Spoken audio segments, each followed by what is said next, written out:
বন্ধুরা, আজকে আরেকটি গুরুত্বপূর্ণ আপডেট উঠে এসেছে। তো এটা হচ্ছে তোমাদের ডেপুটেশন সংক্রান্ত। তো তোমরা জানো বিভিন্ন অফিসে, তো স্কুলে যে আইএস অফিস থাকে, তো সেখান থেকে কিন্তু ডেপুটেশনের মাধ্যমে বা সার্ভিস ইউটিলাইজেশনের মাধ্যমে কিন্তু কর্মচারীকে এক কর্মস্থল থেকে অন্য কর্মস্থলে কিন্তু নিয়ে যাওয়া হয়। তো আপাতত স্কুল অফিসে বন্ধ হচ্ছে ডেপুটেশন। তো আমরা এখন এই যে ট্যাগলাইনটা দেওয়া হয়েছে ডেপুটেশন, এটা আমরা বিস্তারিতটা জানবো।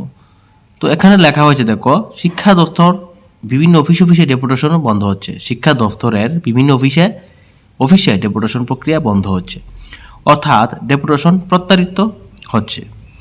দীর্ঘদিন ধরে বিভিন্ন অফিসে, বিশেষ করে একেবারে ডিরেক্টরেট থেকে আইএস পর্যন্ত ডেপুটেশনে থাকা কর্মীদের এবার তাদের পুরনো কর্মস্থলে যোগ দিতে বলা হয়েছে। সমগ্র শিক্ষা দিয়ে এই নির্দেশ শুরু হলেও জানা গেছে খুব শীঘ্রই সেক্রেটারি এবং এলিমেন্টারি দপ্তরেও ডেপুটেশন প্রক্রিয়া প্রত্যাহৃত হচ্ছে। এর ফলে অনেক ক্ষেত্রে স্কুলগুলিতে শিক্ষক সমস্যা বাড়তে পারে।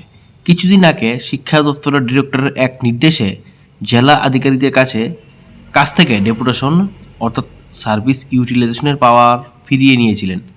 কেননা অধিকর্তার অফিসে খবর ছিল জেলা শিক্ষা আধিকারিকরা মর্জিমতো হারে শিক্ষকদের ডেপুটেশন করাচ্ছে। এতে জেলা শিক্ষা আধিকারিকদের বিরুদ্ধে নানা অভিযোগ উঠে।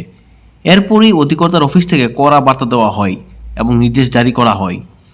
সম্প্রতি সমগ্র শিক্ষার প্রকল্পের অধিকর্তা এক নির্দেশ জারি করে বলেছেন যে সমস্ত বিআরপি সিআরপিরা দীর্ঘদিন ধরে state project office, elementary education, SCRT, ডায়ের জেলা অফিস, আইএস অফিসে ডেপুটেশনে রয়েছেন তাদের অবিলম্বে নিজ নিজ পুরনো জায়গায় 22 দিনের মধ্যে জয়েন করতে হবে। অর্থাৎ এই মাসের 22 তারিখের মধ্যে তাদেরকে পুরনো কর্মস্থলে তাদেরকে যোগ দিতে বলা হয়েছে। তো এই যে সার্ভিস ইউটিলাইজেশন বা ডেপুটেশন এটা পুরনো প্রথা একটা। তো আইএস অফিস বা ডিস্ট্রিক্ট অফিস যে আমরা স্কুলের, তো এখান থেকে কিন্তু কর্মচারীকে এক স্কুল থেকে অন্য স্কুলে, এক অফিস থেকে অন্য অফিসে তারা স্থানান্তরিত করতে পারেন। এটা কিন্তু দীর্ঘদিন ধরেই চলে আসছে। তো এখন থেকে এই প্রক্রিয়াটা বন্ধ করা হচ্ছে। তো এখানে বলা হয়েছে যে 22 তারিখের মধ্যে তাদেরকে পুরনো কর্মস্থলে জমা দিতে, জয়েন করতে বলা হয়েছে। এই নির্দেশের ফলে সমগ্র শিক্ষা জানিয়ে দিয়েছে।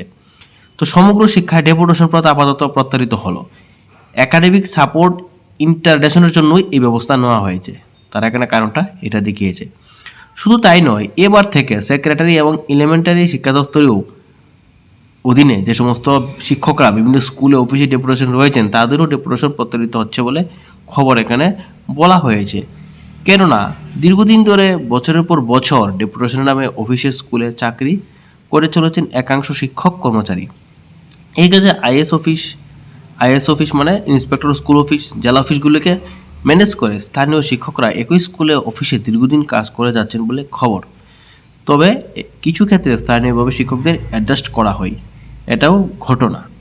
তবে এই সমস্ত শিক্ষকদেরও ডেপুটেশন প্রত্যাহৃত হলে কিছু ক্ষেত্রে স্কুল এবং অফিসগুলিতে সমস্যা সৃষ্টি হতে পারে বলে মনে করছেন সংশ্লিষ্টরা। তো এই একটা খবর কিন্তু উঠে এসেছে। তো ডেপুটেশন প্রক্রিয়া কিন্তু বন্ধ হতে পারে এলিমেন্টারি এবং তোমাদের এলিমেন্টারি অফিসে, তোমার শিক্ষা দপ্তরের ক্ষেত্রে কিন্তু এটা কার্যকর হতে পারে। আইএস মানে ইন্সপেক্টর অফ স্কুল কিন্তু আইএস অফিস, ঠিক আছে। তো জেলা অফিস মানে ডিস্ট্রিক্ট অফিস, ঠিক আছে, এসসিআরটি, এলিমেন্টারি এডুকেশন। তো এখানে সমস্ত দপ্তরে কিন্তু এখানে বলা হয়েছে এই কথা। তো এখানে শিক্ষা দপ্তর কিন্তু এটা কার্যকর হতে পারে। তো অনেকে হয়তো ডেপুটেশনের মাধ্যমে বিভিন্ন স্কুলে রয়েছেন, তাদেরকে পুরনো স্কুলে ফিরে যাওয়ার কথা বলা হতে পারে। তো এটা হচ্ছে গুরুত্বপূর্ণ একটা তোমাদের জন্য আপডেট নিউজ। তো যারা ডেপুটেশনে আছো, তো তোমাদেরকে কিন্তু এখন নোটিশটা বের হয়নি মনে হচ্ছে, তো বের হতে পারে যে পুরনো কর্মস্থলে ফিরে যাওয়ার জন্য।